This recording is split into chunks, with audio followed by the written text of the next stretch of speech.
ನಮಸ್ಕಾರ, ನ್ಯೂಸ್ 11 ಕರ್ನಾಟಕಕ್ಕೆ ಸ್ವಾಗತ. ನಾನು ತಾನಂ. ರೈತರ ತೊಗರಿ ಬೆಳೆ ಹಾನಿಯಾಗಿದ್ದಕ್ಕೆ ಸರ್ಕಾರ ಇಲ್ಲಿಯವರೆಗೂ ಯಾವುದೇ ಪರಿಹಾರ ನೀಡಿಲ್ಲ. ಇದಕ್ಕೆಲ್ಲ ಕಾರಣ ಕಳಪೆ ಮಟ್ಟದ ಬೀಜ. ಹಾಗಾಗಿ ಶೀಘ್ರದಲ್ಲೇ ರೈತರಿಗೆ ಬೆಳೆ ಪರಿಹಾರ ನೀಡುವಂತೆ ಸರ್ಕಾರಕ್ಕೆ ಆಗ್ರಹಿಸಿ ಬಿಜೆಪಿ ರೈತ ಮೋರ್ಚಾ ವತಿಯಿಂದ ನಗರದ ಅಂಬೇಡ್ಕರ್ ವೃತ್ತದಿಂದ ಲೋಕಾಯುಕ್ತ ಕಚೇರಿಗೆ ತೆರಳಿ ಕಾಂಗ್ರೆಸ್ ಸರ್ಕಾರದ ವಿರುದ್ಧ ಲೋಕಾಯುಕ್ತ ಅಧಿಕಾರಿಗೆ ಕಂಪ್ಲೇಂಟ್ ನೀಡಿದ್ರು. ಅಧಿಕಾರಿಗಳಿಗೆ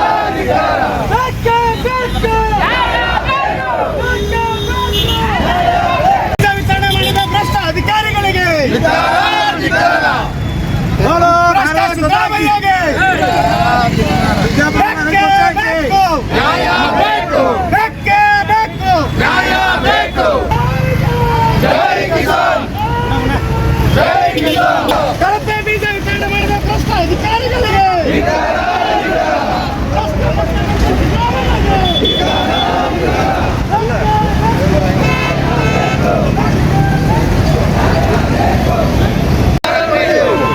ರೈತ ವಿರೋಧಿ ಕಾಂಗ್ರೆಸ್ ಸರ್ಕಾರಕ್ಕೆ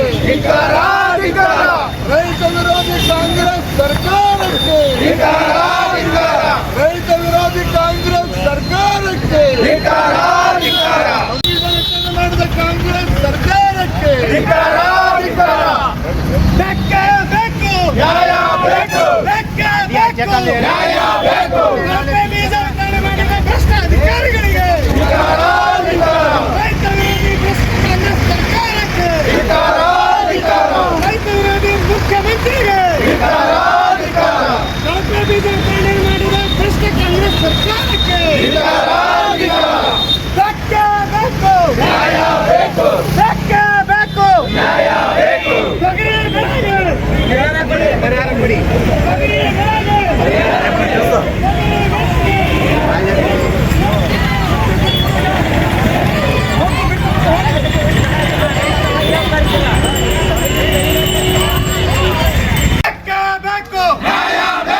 ರೈತ ವಿರೋಧಿ ಭ್ರಷ್ಟ ಸರ್ಕಾರಕ್ಕೆ ಕಳಪೆ ಬೀಜ ವಿತರಣೆ ಮಾಡಿದ ಭ್ರಷ್ಟ ಅಧಿಕಾರಿಗಳಿಗೆ ಬೇಕೇ ಬೇಕು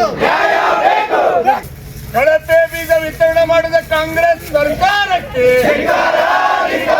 ಕಳಪೆ ಬೀಜ ವಿತರಣೆ ಮಾಡಿದ ಕಾಂಗ್ರೆಸ್ ಸರ್ಕಾರಕ್ಕೆ ಬೇಕೇ ಬೇಕು ಬೇಕೇ ಬೇಕು ಬೇಕೇ ಬೇಕು. ಡಿಸೆಂಬರ್ 2ನೇ ತಾರೀಕು ಗೌರವಾನ್ವಿತ ಮಾನ್ಯ ಲೋಕಾಯುಕ್ತರು ಈ ಜಿಲ್ಲೆಗೆ ಭೇಟಿ ನೀಡಿದ ಸಂದರ್ಭದಲ್ಲಿ ಸಂಕಷ್ಟಕ್ಕೊಳಗಾದಂತ ಅನೇಕ ಜನ ರೈತರು ಅವರಿಗೆ ಮನವಿ ಮಾಡಿದರು. ಈ ರೀತಿ ಜಿಲ್ಲೆಯಲ್ಲಿ ಕಳಪೆ ತೊಗರಿ ಬೀಜವನ್ನ ಸಪ್ಲೈ ಮಾಡಿದರ ಪರಿಣಾಮವಾಗಿ ಸುಮಾರು 4ರಿಂದ 5 ಸಾವಿರ ಕೋಟಿ ಬೆಳೆ ನಷ್ಟ ಆಗಿದೆ. ಯಾರು ಕಳಪೆ ಬೀಜ ಸಪ್ಲೈ ಮಾಡಿದಂತ ಏಜೆನ್ಸಿಗಳಿದ್ದಾರೆ, ಸುಮಾರು 70ರಿಂದ 80 ಏಜೆನ್ಸಿಗಳು ಈ ಜಿಲ್ಲೆಯಲ್ಲಿವೆ. ಅವರೆಲ್ಲರೂ ಕೂಡ ಬೀಜ ನಿಗಮದ ಮುಖಾಂತರ ತೊಗರಿ ಬೀಜವನ್ನು ಸಪ್ಲೈ ಮಾಡಿದ್ದಾರೆ. ತೊಗರಿ ಬೀಜ ಸಪ್ಲೈ ಮಾಡ್ಬೇಕು, ಉತ್ಪಾದನೆ ಮಾಡ್ಬೇಕಾಗಿದ್ರೆ ಅವ್ರ ಮೊದಲೆಲ್ಲ ಡಾಕ್ಯುಮೆಂಟ್ಸ್ ಕೊಡ್ಬೇಕಾಗತ್ತೆ. ಯಾವ್ಯಾವ ಹೊಲದಾಗ ತೊಗರಿ ಬೀಜ ನಾವು ಬೆಳೆಯಕತ್ತೀವಿ ಅಂತ ಡಾಕ್ಯುಮೆಂಟ್ಸ್ ಕೊಡ್ಬೇಕಾಗತ್ತ. ಸರ್ವೆ ನಂಬರ್ ಸಮೇತ ಕೊಡ್ತಾರೆ. ಅದನ್ನ JD ಅವ್ರು ಹೋಗಿ ವಿಸಿಟ್ ಮಾಡ್ಬೇಕಾಗತ್ತ, ವಿಜಿಲೆನ್ಸ್ ಅವ್ರು ವಿಸಿಟ್ ಮಾಡ್ಬೇಕಾಗತ್ತ. ಅದಕ್ಕೆ ಸೂಕ್ಷ್ಮ ಪೌಷ್ಟಿಕಾಂಶಗಳನ್ನ ಹಾಕಿ ಆ ಬೀಜಗಳನ್ನ ಬೆಳೆಸಿ ಅದು ಸರ್ಟಿಫೈ ಆದ್ಮೇಲೆ ಅದನ್ನ ನೀವು ರೈತರಿಗೆ ವಿತರಣೆ ಮಾಡ್ಬೇಕಾಗ್ತದೆ. ಅದನ್ನ ಯಾವುದನ್ನು ಮಾಡಿಲ್ಲ. ಭ್ರಷ್ಟ ಅಧಿಕಾರಿಗಳು ಮತ್ತು ಕೃಷಿ ಸಚಿವರು ಮತ್ತು ಕಮಿಷನರ್ ಮತ್ತು ಬೀಜ ನಿಗಮದ ಅಧಿಕಾರಿಗಳು ಇವರೆಲ್ಲರೂ ಕೂಡ ಶಾಮೀಲಾಗಿ ಇವತ್ತು ಏನು ದಾಲ್ ಮಿಲ್ಗಳಿಗೆ ಏನು ಸಪ್ಲೈ ಆಗ್ತಲ್ಲ, ಆ ದಾಲ್ ಮಿಲ್ಗೆ ಸಪ್ಲೈ ಆಗಿರ್ತಕ್ಕಂಥ ಏನು ತೊಗರಿನ ಚಾಣಿ ಹಿಡಿದು ಅದ್ರಾಗ ಸಣ್ಣ ಕಾಳು ತೆಗೆದು ಅದಕ್ಕೆ ಮಿಲಾಯ್ತಿನ ಪುಡಿ ಮಿಕ್ಸ್ ಮಾಡಿ ರೈತರಿಗೆ ಇವತ್ತು ಕಳಪೆ ಬೀಜಗಳನ್ನ ಸಬ್ ಸ್ಟ್ಯಾಂಡರ್ಡ್ ಸೀಡ್ಸ್ ಅನ್ನ ಇವತ್ತು ರೈತರಿಗೆಲ್ಲರಿಗೂ ಕೂಡ ಸಪ್ಲೈ ಮಾಡೋದ್ರಿಂದ ಎಂಟೈರ್ ಬಿಜಾಪುರ ಜಿಲ್ಲೆಯಲ್ಲಿ 5,38,000 ಹೆಕ್ಟೇರ್ ಪ್ರದೇಶದಲ್ಲಿ ಏನು ನಮ್ಮ ರೈತರು ತೊಗರೆ ಬೆಳೆದಿದ್ರು 100ಕ್ಕೆ 80% ಸಂಪೂರ್ಣ ನಾಶ ಆಗಿದೆ. 80% ಬೆಳೆ ನಷ್ಟ ಆಗಿದೆ. ಆದ್ರೆ ಇದಕ್ಕೆ ಅಧಿಕಾರಿಗಳು ಬೇರೆ ಸಬೂಬುಗಳನ್ನು ಹೇಳ್ತಾ ಇದ್ದಾರೆ. ತೇವಾಂಶದ ಕೊರತೆಯಿಂದ ಆಗಿದೆ ಅಂತ ಹೇಳ್ತಾರೆ. ಹೋದ ವರ್ಷ ಈ ವರ್ಷಕ್ಕಿಂತ ಕಮ್ಮಿ ಮಳೆ ಆಗಿತ್ತು, ಚೆನ್ನಾಗಿ ಬಂದಿದೆ. ತೇವಾಂಶ ಕೊರತೆ ಆಗಿದ್ರೆ ಗಿಡ ತಲೆ ಹತ್ರಕ್ಕೆ ಬೆಳೆಯಂಗಿಲ್ರಿ.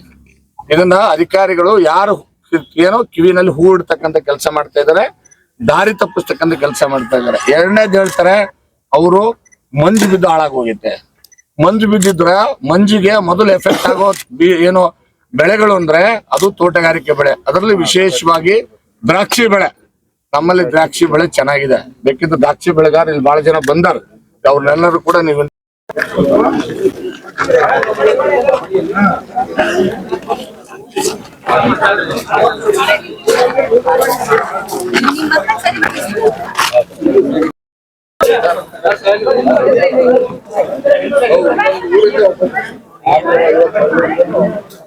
ಸಾಹೇಬ್ರ ಕೇಸ್ ಮಾನ್ಯ ಲೋಕಾಯುಕ್ತ ಸಾಹೇಬರು ಒಂದು ಪ್ರಕರಣವನ್ನು ದಾಖಲೆ ಮಾಡಿಕೊಂಡು ವಿಚಾರಣೆ ಮಾಡ್ತಾ ಇದ್ದಾರೆ. ನೀವೇನು ಕೊಡ್ತಾ ಇದ್ದೀರಿ ಇವನ್ನೆಲ್ಲ, ಇದನ್ನು ಕೂಡ ಅದ್ರ ಜೊತೆ ಅಳವಡಿಸ್ಕೊಳ್ಳಿಕ್ಕೆ ನಾವು ಒಂದು ವರದಿನ ಇಲ್ಲಿಂದ ಕಳಿಸ್ಕೊಡ್ತೀವಿ. ನಮ್ಮ ಎಸ್ ಪಿ ಸಾಹೇಬರು ತಾವು ಊಟದ ಟೈಮ್ನಾಗ ಬಂದಿರಿ ಇವಾಗ. ಅದರ್ವೈಸ್ ನಮ್ಮ ಎಸ್ ಪಿ ಸಾಹೇಬರು ಆಮೇಲೆ ಇನ್ಸ್ಪೆಕ್ಟರ್ ಎಲ್ಲ ಇದ್ರು. ಇವಾಗ ನೀವು ಇದನ್ನು ಕೊಡ್ರಿ, ನೀವು ಒಂದು 10 ನಿಮಿಷ ಒಳಗಡೆ ಕೂಡ್ರಿ, ನಾನು ಸ್ವಲ್ಪ ಮಾತಾಡ್ಕೊಳ್ತೀನಿ.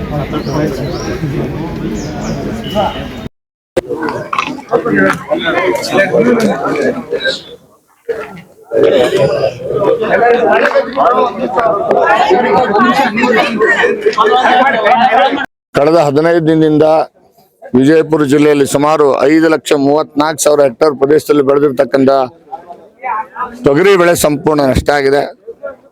ಇದಕ್ಕೆ ಕಳಪೆ ಬೀಜ ಸಪ್ಲೈ ಮಾಡದೆ ಕಾರಣ ಅಂತಕ್ಕಂಥದ್ದು ಈಗಾಗಲೇ ಸಾಬೀತಾಗಿರ್ತಕ್ಕಂಥದ್ದು ಪ್ರತಿಯೊಬ್ಬ ರೈತರ ಬಾಯಲ್ಲಿದೆ. ಕಳಪೆ ಬೀಜದಿಂದಾಗೇನೆ ಈ ಬೆಳೆ ನಷ್ಟ ಆಗಿದೆ ಅಂತೇಳಿ ಅದನ್ನು ಕುರಿತು ಜಿಲ್ಲಾಧಿಕಾರಿಗಳಿಗೆ, ಕೃಷಿ ಅಧಿಕಾರಿಗಳಿಗೆ, ಸರ್ಕಾರಕ್ಕೆ ಹಲವಾರು ಮನವಿಗಳನ್ನ ಮಾಡಿದಾಗಿದೆ. ಕಳಪೆ ಬೀಜ ಸಪ್ಲೈ ಮಾಡಿದಂತ ಏಜೆನ್ಸಿಗಳ ಬಗ್ಗೆ ಎನ್ಕ್ವೈರಿ ಮಾಡ್ರಿ, ಯಾರು ಸಪ್ಲೈ ಮಾಡಿದಾರೆ ಅವ್ರನ್ನ ಬಂಧಿಸ್ರಿ, ಮತ್ತು ಆದಂತ ನಷ್ಟಕ್ಕೆ ಸುಮಾರು 5,000 ಕೋಟಿಯ ನಷ್ಟ ಆಗಿದೆ, ಅದಕ್ಕೆ ಪರಿಹಾರ ಕೊಡಬೇಕು ಸರ್ಕಾರ ಅಂತ ಹೇಳಿ ಆಗ್ರಹ ಮಾಡಿ ಹೋರಾಟವನ್ನ ಶಾಂತಿಯುತವಾಗಿ ರೈತರು ಮಾಡ್ತಾ ಇದ್ದಾರೆ. ಆದ್ರೆ ಇವತ್ತಿನವರೆಗೂ ಈ ಸರ್ಕಾರಕ್ಕೆ ಕಿವಿ ಕೇಳ್ತಾ ಇಲ್ಲ ಮತ್ತು ಕಣ್ಣು ಕಾಣಿಸ್ತಾ ಇಲ್ಲ. ಅದಕ್ಕೆ ಇವತ್ತಿನಿಂದ 650 ಹಳ್ಳಿಗಳ ರೈತ ಪ್ರತಿನಿಧಿಗಳು ಲಕ್ಷಾಂತರ ರೈತರ ಪರವಾಗಿ ಕೇಸ್ಗಳನ್ನು ದಾಖಲೆ ಮಾಡತಕ್ಕಂಥ ಕೆಲಸ ಲೋಕಾಯುಕ್ತದಲ್ಲಿ ಪ್ರಾರಂಭ ಆಗಿದೆ. ಕೃಷಿ ಸಚಿವರ ವಿರುದ್ಧ, ಅಗ್ರಿಕಲ್ಚರ್ ಕಮಿಷನರ್ ವಿರುದ್ಧ, ಸೆಕ್ರೆಟರಿ ವಿರುದ್ಧ ಮತ್ತು DC ವಿರುದ್ಧ ಮತ್ತು JD ವಿರುದ್ಧ ಕ್ರಿಮಿನಲ್ ಕೇಸ್ಗಳನ್ನ ದಾಖಲೆ ಮಾಡಬೇಕು, ಕೂಡಲೇ ಅವ್ರನ್ನ ಬಂಧಿಸಬೇಕು. ಯಾವ ಕಳಪೆ ಬೀಜ ಸಪ್ಲೈ ಮಾಡಿದಂತ ಏಜೆನ್ಸಿಗಳನ್ನ ರಕ್ಷಣೆ ಮಾಡ್ತಕ್ಕಂಥ ಕೆಲಸ ಅಧಿಕಾರಿಗಳು ಮಾಡ್ತಾ ಇದ್ದಾರೆ, ಕೃಷಿ ಸಚಿವರು ಮಾಡ್ತಾ ಇದ್ದಾರೆ. ಅವ್ರ ಮೇಲೆ ಕ್ರಮ ಆಗಬೇಕು, ಸಮಗ್ರ ಏನು ತನಿಖೆ ಆಗಬೇಕು ಮತ್ತು ರೈತರಿಗೆ ಪರಿಹಾರ ಕೊಡಬೇಕು ಅನ್ನೋ ಡಿಮ್ಯಾಂಡ್ ಅನ್ನು ಮಾಡಿ ಇವತ್ತಿನಿಂದ ಕಾನೂನಾತ್ಮಕ ಹೋರಾಟವನ್ನು ಪ್ರಾರಂಭ ಮಾಡಿದ್ದೀರ. ಇದಲ್ದೇನೆ ಸೋಮವಾರದಿಂದ ಗವರ್ನರ್ನ ಭೇಟಿ ಹಾಕೋದಕ್ಕೆ ನಾವು ಪ್ರಯತ್ನ ಮಾಡ್ತಾ ಇದ್ದೇವೆ. ಗವರ್ನರು ನಮ್ಮ ರೈತ ಪ್ರತಿನಿಧಿಗಳಿಗೆ ಪರ್ಮಿಷನ್ ಕೊಟ್ಟ ತಕ್ಷಣ ನಾವು ಗವರ್ನರ್ನ ಕೂಡ ಭೇಟಿಯಾಗಿ ಪ್ರತಿಯೊಬ್ಬ ಊರಿಂದ ಒಬ್ಬ ರೈತ ಪ್ರತಿನಿಧಿ, 650 ಹಳ್ಳಿಗಳಿದಾವೆ, 650 ಹಳ್ಳಿಗಳದ ಒಬ್ಬೊಬ್ಬ ಪ್ರತಿನಿಧಿಯನ್ನ ಕರೆದುಕೊಂಡು ಹೋಗಿ ಇಲ್ಲಿ ಆಗಿರ್ತಕ್ಕಂಥ ಅನಾಹುತ ದುರಂತ ಏನಾಗಿದೆ, ರೈತರಿಗೆ ಏನೋ ಅನ್ಯಾಯ ಆಗಿದೆ, ರೈತರಿಗೆ ನಷ್ಟ ಆಗಿದೆ, ಅದಕ್ಕೆ ಕಾರಣ ಯಾರು, ಕಾರಣರಾಗಿರ್ತಕ್ಕಂಥ ಕೃಷಿ ಸಚಿವರನ್ನ ಕೂಡಲೇ ಬಂಧಿಸಬೇಕು. ಅನಿವಾರ್ಯ ಬಂದ್ರೆ ಈ ಸರ್ಕಾರ ಈ ಭ್ರಷ್ಟ ಅಧಿಕಾರಿಗಳನ್ನ, ಕೃಷಿ ಸಚಿವರನ್ನ ಮತ್ತು ಈ ಒಂದು ಕಳಪೆ ಬೀಜ ಸಪ್ಲೈ ಮಾಡಿದ ಏಜೆನ್ಸಿಗಳನ್ನ ರಕ್ಷಣೆ ಮಾಡುವಂತ ಏನು ಪ್ರಯತ್ನ ಮಾಡ್ತಾ ಇದೆ, ಅನಿವಾರ್ಯ ಆದ್ರೆ CBI ಎನ್ಕ್ವೈರಿ ಮಾಡಿ ಇವರೆಲ್ಲರನ್ನು ಕೂಡ ಬಂಧಿಸಬೇಕು ಅಂತಕ್ಕಂಥ ಒಂದು ಆಗ್ರಹವನ್ನು ಕೂಡ ನಾವು ಸೋಮವಾರದಿಂದ ಗವರ್ನರ್ಗೆ ಮನವಿ ಕೊಡೋ ಮುಖಾಂತರ ಮಾಡೋರಿದ್ದೇವೆ. ಬಿಜಾಪುರದಲ್ಲಿ ಈ ಬಿಜಾಪುರ ಜಿಲ್ಲೆ ರೈತರ ಬೆಳೆ ಏನು ಹಾನಿಯಾಗಿದೆ, ಆ ಹಾನಿಯ ಆದಂತ ರೈತರ ಇವತ್ತು ಲೋಕಾಯುಕ್ತಕ್ಕೆ ಬಂದು ಮನವಿಯನ್ನು ಸಲ್ಲಿಸ್ತಾ ಇದ್ದಾರೆ. ಅಂದ್ರೆ ಬಿಜಾಪುರದಲ್ಲಿ ಇವತ್ತು ಬಂದಂತ ರೈತರು ಒಂದು 100 ರೈತರು ಒಬ್ಬ ಪ್ರತಿನಿಧಿಯಾಗಿ ಒಬ್ಬರು ಬಂದು ಇವತ್ತು ಅಪ್ಲಿಕೇಶನ್ ಕೊಡ್ತಾ ಇದ್ದಾರೆ. ಒಟ್ಟಾರೆ ಈ ಕೃಷಿ ಇಲಾಖೆಯಿಂದ ಸರಬರಾದಂತ ಏನು ತೊಗರಿ ಬೀಜದವು ಕಳಪೆ ಮಟ್ಟದಿರೋದ್ರಿಂದ ಈ ತೊಗರಿ ಬೀಳ ಸಂಪೂರ್ಣ ನಾಶ ಆಗಿದೆ. ಜಿಲ್ಲೆಯೊಳಗೆ ರೈತರು ಹಾನಿಗೀಡಾಗ್ಯಾರ. ಈ ರೈತರ ನೆರವಿಗೆ ಸರ್ಕಾರ ಬರಲಿಲ್ಲ ಅಂದ್ರೆ ಮತ್ತೆ ರೈತರ ಸಂಕಷ್ಟಕ್ಕೆ ಒಳಗಾಗ್ತಾರ.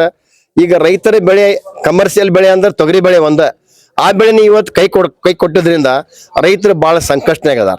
ಅದಕ್ಕೆ ಕೂಡಲೇ ಸರ್ಕಾರ ಎಚ್ಚೆತ್ತು ಬೇಗನೆ ಈ ಸರ್ಕಾರ ರೈತರಿಗೆ ಒಂದು ಅನುಕೂಲ ಮಾಡಿಕೊಡ್ಬೇಕು, ಪರಿಹಾರವನ್ನು ಕೊಡ್ಬೇಕು.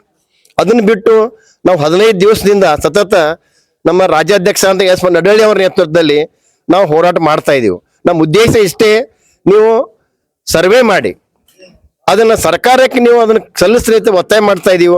ಸರ್ಕಾರ ಅದ್ರ ಬಗ್ಗೆ ಕಿಂಚಿತ್ತು ಲಕ್ಷ್ಯ ಕೊಡ್ತಾ ಇಲ್ಲ. ಒಟ್ಟಾಗಿ ಕಾಂಗ್ರೆಸ್ ಸರ್ಕಾರ ಈ ರೈತರ ಬಗ್ಗೆ ವಿರೋಧಿ ಸರ್ಕಾರದ ಇದೆ. ಯಾವಾಗಲೂ ರೈತರ ಬಗ್ಗೆ ಇರೋ ಸರ್ಕಾರ ಇದೆ. ಯಾವಾಗ ಸರ್ಕಾರ ಬಂತು ಸಾಕಷ್ಟು ಯೋಜನೆಗಳಿವೆ, ರೈತರಿಗೆ ಅನುಕೂಲ ಆಗಂತ ಯೋಜನೆಗಳು ಎಲ್ಲ ಬಂದ್ ಮಾಡೋ ಮೂಲಕ ಇವತ್ತು ರೈತರಿಗೆ ತೊಂದರೆ ಕೊಡ್ತಾ ಇದೆ. ಒಟ್ಟಾಗಿ ನೂರಾರು ಇಲಾಖೆಗಳು ಇದಾವೆ ರಾಜ್ಯದಲ್ಲಿ, ದೇಶದಲ್ಲಿ. ಆ ಕೃಷಿ ಇಲಾಖೆ ಭಾಳ ಸ್ವಚ್ಛ ಇರ್ಬೇಕು. ಯಾಕಂದ್ರೆ ನಮ್ಮ ಅನ್ನ ಸಿಗೋದು ಈ ಭೂಮಿ ಮೇಲೆ ಜೀವಿ ಬದುಕಬೇಕಂದ್ರ ಅನ್ನನ ಮುಖ್ಯ. ಅನ್ನ ಸಿಗಬೇಕಂದ್ರೆ ರೈತ ಜೀವಂತ ಆಗಿರ್ಬೇಕು. ಆದ್ರೆ ಇವತ್ತು ಕಾಂಗ್ರೆಸ್ ಸರ್ಕಾರ ರೈತರನ್ನ ಕೊಲ್ತಾ ಇದೆ. ಅದಕ್ಕೆ ಇವತ್ತು ಕೃಷಿ ಇಲಾಖೆ ಹೆಂಗಾಗಿದೆ ಅಂದ್ರೆ ಇದು ಕೃಷಿ ಮಂತ್ರಿ ಅಂಗಡಿ ಆಗೈತಿ, ಕೃಷಿ ಮಂತ್ರಿ ಉದ್ಯೋಗ ಕೇಂದ್ರ ಆಗೈತಿ. ಇದು ಎಲ್ಲಿವರೆಗೆ ಹೋಗುವುದಿಲ್ಲ. ಯಾವಾಗ ರೈತರಿಗೆ ಅನುಕೂಲ ಆಗಬೇಕು, ರೈತರ ಸೇವೆ ಮಾಡ್ಬೇಕಂತಕ್ಕಂಥ ಭಾವನೆಯಿಂದ ಇಲ್ಲಿ ಕೃಷಿ ಮಂತ್ರಿ ಕೆಲಸ ಮಾಡಿದ್ರೆ ಮಾತ್ರ ಇದು ರೈತರಿಗೆ ಅನುಕೂಲ ಆಗ್ತೈತಿ.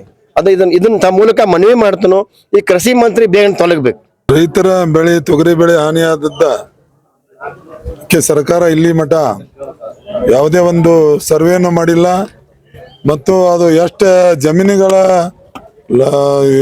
ತೊಗರಿ ಬೆಳೆ ಹಾಳಾಗ್ಯಾವ ಅನ್ನೋದು ಗೊತ್ತಿಲ್ಲ. 5 ಲಕ್ಷ ಎಕರೆಗಳು ರೈತರ ಜಮೀನುಗಳು ಕಳಪೆ ಬೀಜ ಕೊಟ್ಟಿದ್ದರಿಂದ ಎಲ್ಲ ಹಾಳಾಗಿದೆ. ಮತ್ತು ಸರ್ಕಾರದವರು ಆ ಬೀಜಗಳನ್ನು ಕಳಪೆ ಬೀಜ ಕೊಟ್ಟ ಏಜೆನ್ಸಿಗಳಿಗೆ ಕೇಳಿಲ್ಲ ಮತ್ತು ಸರ್ವೆನೂ ಮಾಡಿಲ್ಲ. ಈ ರೀತಿ ರೈತರಿಗೆ ಅಘೋರ ಅನ್ಯಾಯ ಆಗಿದೆ. ರೈತರನ್ನ ಶೀಘ್ರದಲ್ಲಿ ರೈತರಿಗೆ ಬೆಳೆ ಪರಿಹಾರ ಕೊಡ್ಬೇಕಂತೇಳಿ ಸರ್ಕಾರಕ್ಕೆ ಕೇಳ್ಕೊಳ್ತೀವಿ ನಾವು. ಯಾಕಂದ್ರೆ ಅನ್ಯಾಯ ಆದ ರೈತರ ಯಾಕಂದ್ರ ಮೇಜರ್ ಪೋರ್ಷನ್ ತೊಗರಿ ಬಿಜಾಪುರದಲ್ಲಿ ಮತ್ತು ಗುಲ್ಬರ್ಗ 2 ಜಿಲ್ಲೆದಾಗ ಹೆಚ್ಚಿನ ಬೆಳೆಗಳನ್ನು ಬೆಳಿತಾರ. ಅದಕ್ಕೆ ಅತಿ ಶೀಘ್ರದಲ್ಲಿ ಇದನ್ನ ಸರ್ವೆ ಮಾಡಿಸಿ ಸರ್ಕಾರದವರು ಬೆಳೆ ಪರಿಹಾರವನ್ನು ರೈತರಿಗೆ ಒದಗಿಸಬೇಕಂತೇಳಿ ಈ ಮುಖಾಂತರ ಹೇಳಿ ನಿರಂತರ ಸುದ್ದಿಗಾಗಿ ನೋಡ್ತಾ ಇರಿ News 11 ಕರ್ನಾಟಕ. ಲೈಕ್ ಮಾಡಿ, ಶೇರ್ ಮಾಡಿ, ಸಬ್ಸ್ಕ್ರೈಬ್ ಮಾಡಿ.